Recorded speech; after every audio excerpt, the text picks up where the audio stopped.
आज की इस वीडियो में हम बात करने वाले हैं कि आप किस तरीके से ई-कॉमर्स प्रोजेक्ट्स में डिफरेंट टाइप की एपीआईज़ को यूज़ कर सकते हैं। हम जिस प्लेटफ़ॉर्म का यूज़ आज करने जा रहे हैं वो मॉक एपीआई का प्लेटफ़ॉर्म है, जहाँ पर मैं आपको बताऊँगी कि आप किस तरीके से एपीआईज़ को जनरेट कर सकते हैं अपने ई-कॉमर्स प्रोजेक्ट के लिए। साथ ही साथ हम ये भी देखेंगे कि उन्हें प्रोग्राम्स में कैसे यूटिलाइज़ किया जाता है।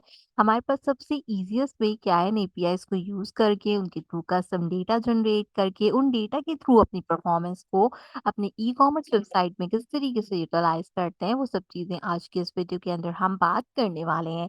सबसे पहले आपको बताती चलूँ कि वेबसाइट का नाम है mockapi.io, जहाँ पर आपको इससे रिलेटेड सारी इन्फॉर्मेशन मिल जाएगी। एक्चुअली यहाँ पे 3 प्राइसिंग हमारे पास हैं, जिसमें आपको ये एपीआईज़ प्रोवाइड करते हैं, जिसमें आप फ्री वाला प्रोजेक्ट यूज़ कर सकते हो, जिसमें आप अपने एक प्रोजेक्ट के लिए एपीआई जनरेट कर सकते हो। उसमें आपको 2 रिसोर्सेज़ मिलते हैं एंड साथ में आपको यहाँ पर और कोई ऑफ़र नहीं मिलती। बट आपके पास यहाँ पे standard and premium packages available है मॉक एपीआई पे, जिसका यूज़ करके आप कस्टम डेटा को यूज़ कर सकते हो, जो कि हम अपने क्लाइंट्स के लिए नॉर्मली यूटिलाइज़ करते हैं। इसका फ़ायदा क्या होता है? फ़ायदा ये होता है कि हमारा जो डेटा होता है वो कंप्लीट स्ट्रक्चर्स में आ जाता है एंड स्ट्रक्चर्स के थ्रू जो है वो हम उसको अच्छी तरीके से यूटिलाइज़ कर सकते हैं। माइलस्टोन 4 की वीडियो इंशाल्लाह मैं अपलोड करूँगी, उसमें मैं आपको कस्टम एपीआई क्रिएट करना बताऊँगी और बताऊँगी किस तरीके से हम उसको यूटिलाइज़ करते हैं अपने प्रोग्राम्स के अंदर। तो इस प्लेटफ़ॉर्म के बारे में आज बात करेंगे, देखेंगे कैसे एपीआई जनरेट की जाती है और किस तरीके से हम इसको यहाँ पर यूटिलाइज़ कर सकते हैं। इन प्रोसेस है ये वेबसाइट, यहाँ पर कुछ ऑप्शंस आपके पास अवेलेबल हैं एंड कुछ कमिंग सून्स के अंदर हमारे पास आएँगे। इस प्लेटफ़ॉर्म से ज़्यादा प्लेटफ़ॉर्म मुझे जो है वो दूसरे पसंद है। ये बिल्कुल बेसिक लेवल का प्लेटफ़ॉर्म है। मैं बहुत कम इसका यूटिलाइज़ेशन करती हूँ, but as a beginner level ये प्लेटफ़ॉर्म आपके लिए काफ़ी ज़्यादा हेल्पफुल साबित हो सकता है। प्लेटफ़ॉर्म की बात करें तो आपके पास 2 ऑप्शंस हैं, जिसके थ्रू आप यहाँ पे लॉगिन कर सकते हैं, अपने गिटहब के थ्रू या फिर अपने गूगल अकाउंट के थ्रू। एंड अगर आप अपना ईमेल एंड पासवर्ड के थ्रू यहाँ पर साइन अप का प्रोसेस करना चाहें, तो वो आप यहाँ पे कंपाइल कर सकते हैं। हम सिंपली यहाँ पे गूगल के थ्रू लॉगिन करते हैं। यू कैन ईज़िली सी कि कुछ इस तरीके का इंटरफ़ेस मेरे पास आ जाएगा। अब क्योंकि ये फ्री प्लान है, तो इसमें मेरे पास 2 रिसोर्सेज़ और 1 प्रोजेक्ट अवेलेबल है, जो कि मैं आपको यहाँ पे क्रिएट कर दिखाऊँगी। इस तरीके से हमारे पास यहाँ पे डिटेल्स है हमारी चीज़ों से रिलेटेड एंड देन आप यहाँ से एक नया प्रोजेक्ट क्रिएट कर सकते हैं। तो सबसे पहले प्रोजेक्ट क्रिएट करना सीखते हैं, जिसके लिए न्यू प्रोजेक्ट के बटन पे क्लिक करेंगे। यहाँ पे आपने सबसे पहले अपने प्रोजेक्ट का नाम देना है। अब आप अपने प्रोजेक्ट का कोई भी नाम दे सकते हैं। जैसे मेरे पास यहाँ पे ई-कॉमर्स वेबसाइट है, तो मैं सिंपल यहाँ पे ई-कॉमर्स वेबसाइट का नाम इसको प्रोवाइड करूँगी। एग्ज़ाम्पल में अगर आपने कोई एपीआई प्रीफिक्स देना है जो कि and point of the project में यूटिलाइज़ हो, तो वो आप दे सकते हैं। मैं जो है वो इसको बिल्कुल बेसिक रखूँगी और यहाँ पर कुछ भी जो है वो फिलहाल के लिए प्रोवाइड नहीं करूँगी। But still if you want you can actually add it according to your requirements. Then उसके बाद हमने क्या करना है, क्रिएट का ऑप्शन है, हम सिंपल क्रिएट वाले ऑप्शन पे क्लिक करेंगे। तो मेरा जो एपीआई होगा यहाँ पे वो जनरेट हो जाएगा। Now what is the problem? The only problem is this कि ये मेरे पास जनरेट तो होकर आ गया है।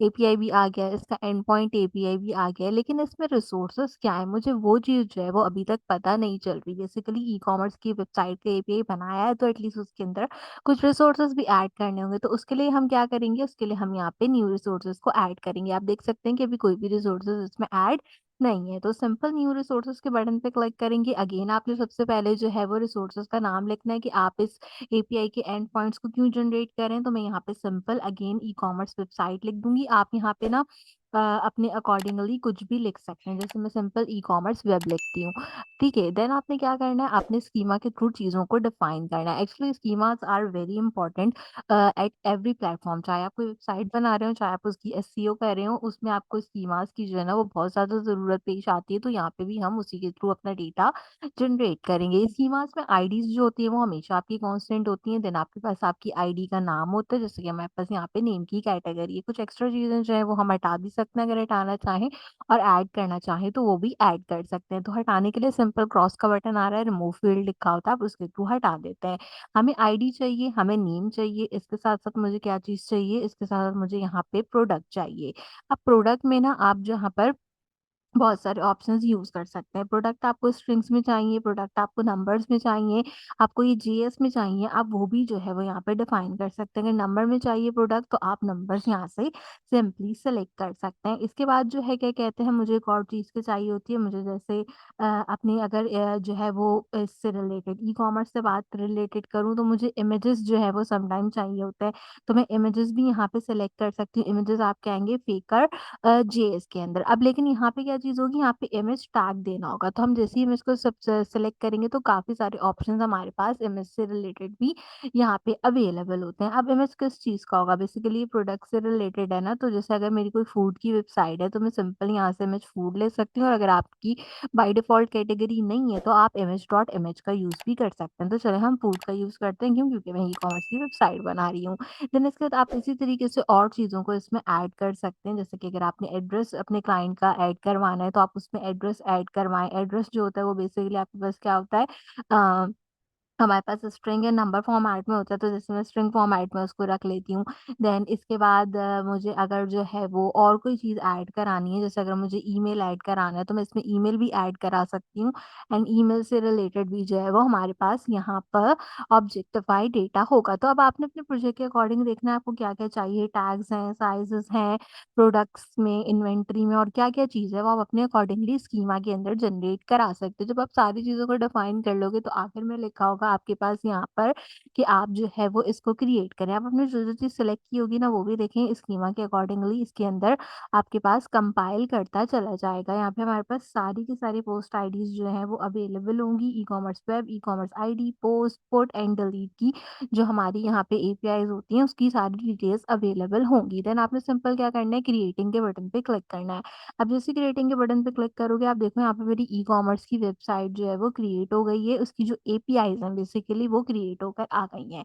Now what is this? अभी फ़िलहाल के लिए 0 यूज़र है मेरे पास, या आप यूँ समझो कि मेरे पास 0 प्रोडक्ट है। अगर मैं यहाँ पे जो है वो 3-4 प्रोडक्ट देना चाहती हूँ, चलो जैसे मैं 5 प्रोडक्ट का डेटा देना चाहती हूँ, तो मैं यहाँ से सिंपल 5 पे 5 कर्सर ले जाके 5 पे क्लिक करूँगी तो मेरे पास 5 प्रोडक्ट का डेटा आ जाएगा, या अगर आपने इससे ज़्यादा करना है तो आप इस तरीके से भी इसको इंक्रीज़ एंड डिक्रीज़ कर सकते हैं और आपके पास डेटा जनरेटेड का एक ऑप्शन अवेलेबल हो जाएगा। अब आपने डेटा देखना हो तो आप डेटा पे क्लिक करें, तो इस तरीके से आपके पास जो है वो प्रोडक्ट का सारा डेटा अवेलेबल होता है। आप इसको अपडेट भी कर सकते हैं, आप इसको क्लोज़ भी कर सकते हैं।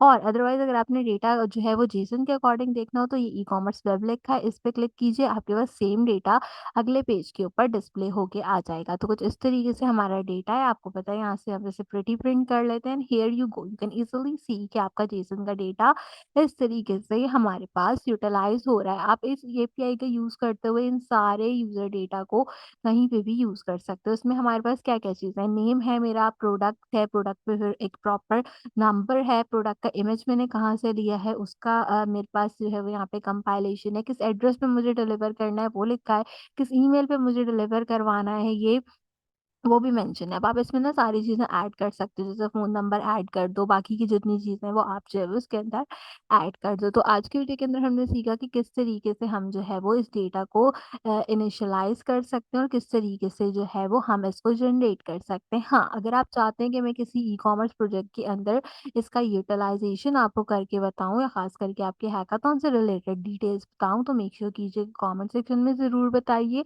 एंड अगर आपने अब तक मेरा चैनल सब्सक्राइब नहीं किया तो जल्दी से सब्सक्राइब कर लीजिए। मैं आपके लिए इस तरीके की अच्छे-अच्छे डिफरेंस वीडियोस लाती रहती हूँ। तो आज की वीडियो के लिए बस इतना ही। उम्मीद करती हूँ कि मौका पे एपीआई का कॉन्सेप्ट आपको समझ आया होगा एंड आप अपने प्रोजेक्ट के लिए अच्छी-सी एपीआईज़ को क्रिएट कर सकेंगे। आपसे मुलाकात करूँगी अगले वीडियो में किसी और अच्छे टॉपिक के साथ। तब तक के लिए मुझे दीजिए इजाज़त।